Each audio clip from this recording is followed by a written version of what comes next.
एक और अहम खबर यह भी है कि अफगान तालिबान की तालीम के खिलाफ दहशतगर्दी जारी है। यूनिसेफ और यूनेस्को ने आलमी बरादरी को भी खबरदार कर दिया है। इस हवाले से अफगानिस्तान में बुनियादी इंसानी हुकूक की खिलाफ वर्जियाँ उरूज पर हैं। 2021 में तालिबान की हुकूमत पर काबिज होने के बाद तालीमी निज़ाम बर्बाद हो चुका है।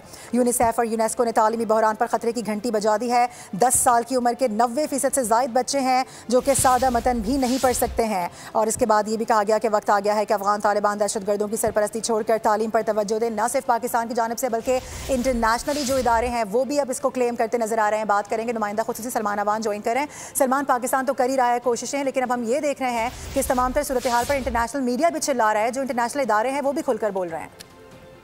जी बिल्कुल, अगर हम दीन इस्लाम की बात करें तो इस्लाम में मुख्तलिफ अहादीस के हवाले से हर मुसलमान मर्द और औरत के ऊपर लाजिम करार दिया गया है कि वो कम अज़ कम अपने दीन का बुनियादी इल्म हासिल करे। हदीस ये भी है कि इल्म हासिल करो खा तुम्हें चीन भी जाना पड़े। लेकिन तालिबान जो कि इस्लाम का नाम लेते हैं, इस्लाम की बात करते हैं, इस्लाम को एक तरह से एक्सप्लॉइट करते हैं, उनके दौर के अंदर आप देखें कि जब से अफगान तालिबान दोबारा काबुल पर काबिज हुए हैं, उनके दौर के अंदर अफगानिस्तान के अंदर शरह खानदगी एक बार फिर बहुत बुरे तरीके से मुतासर हुई है। और ख़ास तौर पर कौम की वो बच्चियाँ जिन्होंने आगे चलकर कौम की माएँ बनना होता है, उनके ऊपर अफगान तालिबान की जानिब से सबसे ज्यादा कदगने पाबंदियां लगाई गई हैं। और उसका नतीजा ये निकला है कि अफगान तालिबान का जो दौर के अंदर अफगानिस्तान का जो बचा कुचा पहले से ही काफी हद तक जो एक बुरा तालीमी ढांचा था वो मजीद मुतासिर हुआ है। और उसके अंदर अब मजीद प्रॉब्लम्स आ रही हैं, क्योंकि अफगान तालिबान ने अपनी कौम की जो बच्चियां हैं, एक बहुत बड़ी तादाद है, निस्फ तादाद है कम अज कम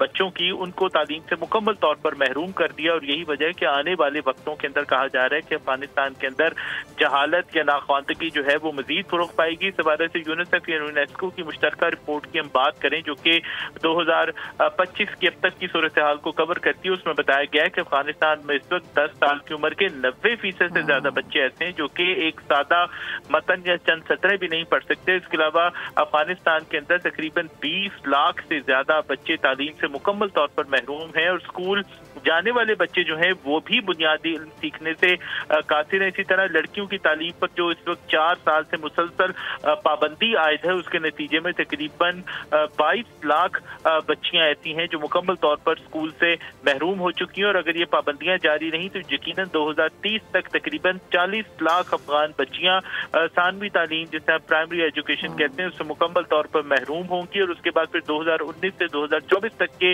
यूनिसेफ के आदाद शुमार बताते हैं कि जो इस वक्त अफगान बच्चे या लड़के हैं उनमें आला तालीम के जो स्कूल्स हैं, कॉलेजेस हैं, उसके दाखिलों में कम से कम 40% कमी रिकॉर्ड की गई है। इसी तरह स्कूल्स के अंदर साफ पानी, बुनियादी सहूलियात भी महरूम नहीं। और अफगानिस्तान के अंदर कम से कम 1000 से ज्यादा स्कूल्स बंद हो चुके हैं। और अब उसके नतीजे में आप देखें कि जो अफगान तालिबान की नाअहली है, जहालत है, नाकामियां हैं और इंतजामी सलाहियतों के हवाले से मुकम्मल तौर पर उनका आप कह सकते हैं कि पत्ता साफ है। उनको कुछ करना कराना नहीं आता सिवाय दहशतगर्दी फैलाने के, दहशतगर्दी को फरोग देने के। अब ये नाकामियां हैं, इंतहा पसंदी है, जहालत है, जिसके नतीजे में जो अफगान शहरी हैं उनका जो तालीम जैसा बुनियादी हक है वो मुकम्मल तौर पर खत्म किया जा सके। और खास तौर पर जो तालीम का शोबा है वो अफगान तालिबान के इस दौरे जहालत के अंदर सबसे ज्यादा मुतासिर हुआ है। ठीक है, तफसीलन आगाह करे थे सलमान, बहुत शुक्रिया आपका।